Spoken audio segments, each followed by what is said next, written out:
देवभूमि उत्तराखंड चलते हैं और उत्तराखंड में 5 सीटें हैं और पांचों की पांचों बीजेपी के खाते में जा रही हैं। कोई एंटी इनकम्बेंसी नहीं, कोई नाराजगी नहीं।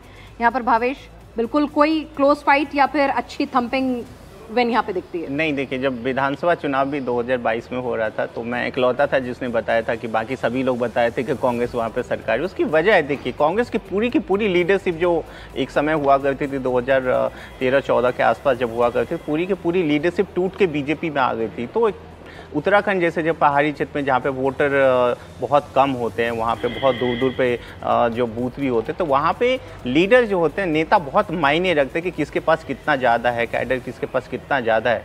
उस स्थिति से कांग्रेस वहाँ पे दिन पर दिन कमज़ोर होती गई। दूसरी तरफ बीजेपी का जिस तरह का काम रहा है वहाँ पे, शुरुआत में जब जो 2017 में जब बीजेपी वहाँ जीती थी तो बीजेपी की तरफ से कुछ गलतियाँ जरूर हुई थी सीएम कैंडिडेट को लेकर, और सीएम उसके बाद उनको बदलना भी पड़ा था। पर जब से धामी वहाँ से जब से उनको बनाया गया कि यंग फेस को बनाया गया, उन्होंने अच्छा काम किया। बीजेपी की पॉलिटिक्स के अकॉर्डिंग उन्होंने काम किया।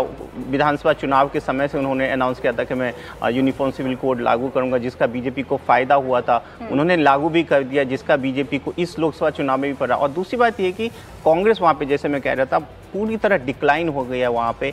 तो बीजेपी वहाँ पे वैसे ही 55-60% के आसपास बीजेपी का वोट शेयर है, और वो वोट शेयर और बीजेपी का बढ़ता जाए, कम होने की संभावना बहुत ही कम है वहाँ पे।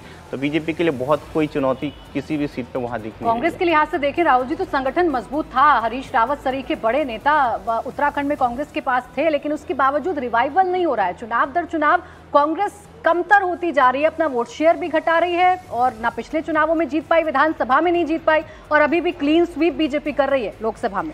देखिए, जहाँ तक उत्तराखंड का सवाल है, बहुत सारा वहाँ माइग्रेशन भी हुआ है कि कांग्रेस के बहुत सारे लोगों के जो लोग हैं वो बीजेपी की तरफ चले गए हैं, तो उसके कारण भी कांग्रेस के संगठन में जो है दिक्कतें आई हैं। वरना हरिद्वार की जैसी सीट है, हरिद्वार की सीट में ऐसा नहीं है कि बिल्कुल ही मुकाबला नहीं होगा। हरिद्वार की ऐसी सीट है जहाँ पे मुकाबला संभव है, और हो सकता है इन चुनावों में आपको मुकाबला देखने को भी मिले। तो ऐसा नहीं है कि संगठन कमज़ोर ज़रूर कांग्रेस का हुआ, लेकिन हाँ, बीजेपी बहुत स्ट्रांग है, ये बात भी सही। समीर जी, देखिए, उत्तराखंड में भारतीय जनता पार्टी बहुत मजबूत संगठन है भारतीय जनता पार्टी का। और पिछले आप 2 चुनाव अगर देखेंगे 2014 और 2019, तो लगातार भारतीय जनता पार्टी वहाँ से जीत रही है। हरीश रावत तो अब अपने बेटे चुनाव हरिद्वार से लड़ रहे हैं, तो उन्होंने पूरा ध्यान हरिद्वार की सीट पर फोकस कर दिया कि किस तरह से मेरे बेटे वहाँ से चुनाव जीत जाए। भारतीय जनता पार्टी का संगठन लगभग सिर्फ उत्तराखंड में नहीं, पूरे देश में बहुत ज़्यादा मजबूत है। कांग्रेस का संगठन सिर्फ उत्तराखंड में नहीं, पूरे देश में कमजोर हो चुका है। और उत्तराखंड तो वैसे भी देवभूमि है, वहाँ वैसे भी कांग्रेस का जो एजेंडा रहता है तुष्टिकरण का, वो वहाँ बहुत वर्क कर नहीं सकता।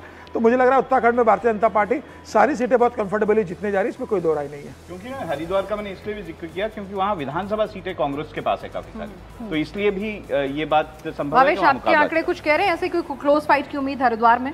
देखिए, हरिद्वार में इसीलिए राहुल जी कह रहे हैं, इसमें कुछ हद तक सच्चाई जरूर है, क्योंकि हरीश रावत का अपना उस पर प्रभाव रहा। 2009 में वहाँ से वो सांसद भी थे, तो कुछ प्रभाव जरूर है। लेकिन लोकसभा चुनाव के नाम पे देवभूमि है, वहाँ पे गंगा का एक कुंभ भी लगता है वहाँ पे, तो एक बहुत अच्छा खासा हिंदुत्व को लेकर बहुत एक अलग ही फिनोमिना रहता है। तो वहाँ पे बहुत ज़्यादा मतलब चैलेंज होगा, हो सकता है थोड़ी बहुत चैलेंज हो, लेकिन बीजेपी अच्छे मार्जिन से वहाँ पे जीतेगी, उसमें बहुत कोई मुश्किल नहीं आनी चाहिए।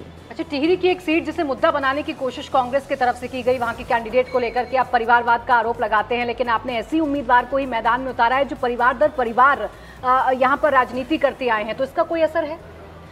देखिए, जिस तरह प्राइम मिनिस्टर मोदी अपने हर भाषण में परिवारवाद को चोट करते हैं, आपने देखा पिछले 2-3 साल से, तो उन्होंने जब से ये गठबंधन बनाया गया था तब से प्राइम मिनिस्टर ने लगभग हर चुनावी रैली में परिवारवाद को एक बड़ा मुद्दा बनाया, और उन्होंने डायरेक्टली जो अलग अलग पार्टियां हैं जिनके डायरेक्टली इन्वॉल्व हैं, जैसे कांग्रेस हो गया, सपा हो गया, उस पर तो कांग्रेस की तरफ से भी इस तरह की काउंटर किया जाता है कि आप में भी परिवारवाद है, उसी तरह का ये मुद्दा है। लेकिन वो मुद्दा कितना ज़्यादा सक्सेसफुल है, मुझे लगता नहीं कि बहुत ज़्यादा लोग उसको देखते हैं।